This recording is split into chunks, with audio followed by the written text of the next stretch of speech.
നമസ്കാരം. അമേരിക്കൻ സമ്പദ് വ്യവസ്ഥയ്ക്ക് താരിഫുകൾ ഉയർത്തുന്ന ഭീഷണികളിൽ ഏറ്റവും കൂടുതൽ വെല്ലുവിളി നിറഞ്ഞ ഒന്നാണ് ഡോളറിന്റെ മൂല്യത്തകർച്ച. സാധാരണയായി പണപ്പെരുപ്പം, കേന്ദ്ര ബാങ്കിന്റെ ഇടപെടലുകൾ തുടങ്ങിയ കാരണങ്ങളാൽ കറൻസികൾക്ക് വില വ്യത്യാസങ്ങൾ ഉണ്ടാകാറുണ്ട്. എന്നാൽ ഡോളറിന്റെ സമീപകാലത്തെ ഈ കുത്തനെയുള്ള ഇടിവ് അസാധാരണമാണെന്നും പ്രസിഡന്റ് ഡൊണാൾഡ് ട്രംപിന്റെ ആഗോള വ്യാപാരം പുനഃസംഘടിപ്പിക്കാനുള്ള ശ്രമങ്ങൾക്കിടയിൽ ഇത് കൂടുതൽ ഗൗരവമായ ചില സൂചനകൾ നൽകുന്നുണ്ടെന്നും സാമ്പത്തിക വിദഗ്ധർ ഭയപ്പെടുന്നുണ്ട്. അതിർത്തി കടന്നുള്ള കച്ചവടത്തിലും സുരക്ഷിതമായ നിക്ഷേപത്തിനുമുള്ള കറൻസി എന്ന നിലയിൽ ഡോളറിന്റെ മേധാവിത്വം ദശാബ്ദങ്ങളായി അമേരിക്കയിലെ ഇരു പാർട്ടികളെയും ഭരണകൂടങ്ങൾ പരിപോഷിപ്പിച്ചിട്ടുണ്ട്. ഇത് വായ്പകളുടെ ചെലവ് കുറയ്ക്കാനും വിദേശത്ത് തങ്ങളുടെ സ്വാധീനം ചെലുത്താനും അമേരിക്കയെ സഹായിക്കും. എന്നാൽ അമേരിക്കയിലുള്ള വിശ്വാസം നഷ്ടപ്പെട്ടാൽ ഈ നേട്ടങ്ങളെല്ലാം ഇല്ലാതായേക്കാം. ആഗോളതലത്തിൽ ഡോളറിനുള്ള വിശ്വാസവും ആശ്രയത്വവും അരനൂറ്റാണ്ടോ അതിലധികമോ കാലം കൊണ്ട് വളർത്തിയെടുത്തതാണ്. എന്നാൽ അതൊരു നിമിഷം കൊണ്ട് നഷ്ടപ്പെട്ടേക്കാമെന്നാണ് ബെർക്ലിയിലെ കാലിഫോർണിയ യൂണിവേഴ്സിറ്റിയിലെ സാമ്പത്തിക ശാസ്ത്രജ്ഞനായ ബാരി എച്ച് ഗ്രീൻ പറയുന്നത്.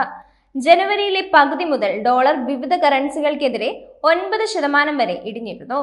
ഇത് കഴിഞ്ഞ 3 വർഷത്തിനിടയിലെ ഏറ്റവും താഴ്ന്ന നിലയിലാണ്. ഈ അപൂർവവും കുത്തനെയുള്ളതുമായ ഇടിവ് ആശങ്കാജനകമാണ്. ലോകത്തിലെ മിക്കവാറും എല്ലാ ഉൽപ്പന്നങ്ങളുടെയും വ്യാപാരം ഡോളറിലാണ് നടക്കുന്നത്. ഒരു ദശാബ്ദത്തിനുള്ളിൽ അമേരിക്ക ഫെഡറൽ കടം ഇരട്ടിയാക്കുകയും നിക്ഷേപകർ പിൻവാങ്ങാൻ സാധ്യതയുള്ള മറ്റ് സാഹചര്യങ്ങൾ ഉണ്ടാവുകയും ചെയ്തിട്ടുണ്ട്. ഡോളറിന്റെ ആവശ്യകത ശക്തമായി തുടരുന്നുമുണ്ട്.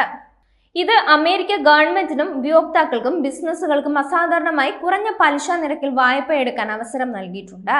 കൂടാതെ സാമ്പത്തിക വളർച്ചയെ ത്വരിതപ്പെടുത്താനും ജീവിത നിലവാരം ഉയർത്താനും സഹായിച്ചിട്ടുമുണ്ട്. അതേസമയം അമേരിക്കയുമായുള്ള വ്യാപാര യുദ്ധത്തിൽ പിന്നോട്ടില്ലെന്ന് ഉറപ്പിച്ചു തന്നെയാണ് ചൈനയുടെ പോക്ക്. അതിന്റെ ഭാഗമായി ഏറ്റവും പുതുതായി അമേരിക്കയിൽ നിന്നുള്ള എണ്ണ ഇറക്കുമതി ചൈന ഗണ്യമായി കുറയ്ക്കുകയും പകരം കാനഡയിൽ നിന്ന് റെക്കോർഡ് അളവിൽ അസംസ്കൃത എണ്ണ ഇറക്കുമതി ചെയ്തതായും ബ്ലൂംബെർഗിന്റെ റിപ്പോർട്ടുണ്ട്. കഴിഞ്ഞ 2 മാസമായി അമേരിക്കയും ചൈനയും പരസ്പര താരിഫ് വർധനകൾ നടപ്പിലാക്കിയിട്ടുണ്ട്. ഇതിന്റെ വെളിച്ചത്തിൽ അമേരിക്കയിൽ നിന്നുള്ള എണ്ണയുടെ വാങ്ങലുകൾ ഏകദേശം 90%-ഓളമാണ് ചൈന കുറച്ചത്. അമേരിക്കൻ ഉൽപ്പന്നങ്ങൾക്ക് കൂടുതൽ താരിഫ് വർധനകൾ നടപ്പിലാക്കില്ലെന്നും പകരം പ്രതികാര നടപടികളായി ബദൽ മാർഗങ്ങൾ അവലംബിക്കുമെന്നും ചൈന മുമ്പ് സൂചിപ്പിച്ചിരുന്നു. അമേരിക്കൻ പ്രസിഡന്റായി ഡൊണാൾഡ് ട്രംപ് അധികാരത്തിലേറിയ പാടെ മറ്റെല്ലാ രാജ്യങ്ങളെയും പ്രകോപിപ്പിച്ച പോലെ ട്രംപ് കാനഡയെയും കാര്യമായി തന്നെ പ്രകോപിപ്പിച്ചിരുന്നു. അമേരിക്കയുമായി നിലവിൽ അത്ര നല്ല ബന്ധത്തിലല്ലാത്ത കാനഡ നിലവിൽ ചൈനയുമായി സഹകരിക്കുന്നത് അമേരിക്കയ്ക്ക് ഒരു വെല്ലുവിളി തന്നെയാണ്.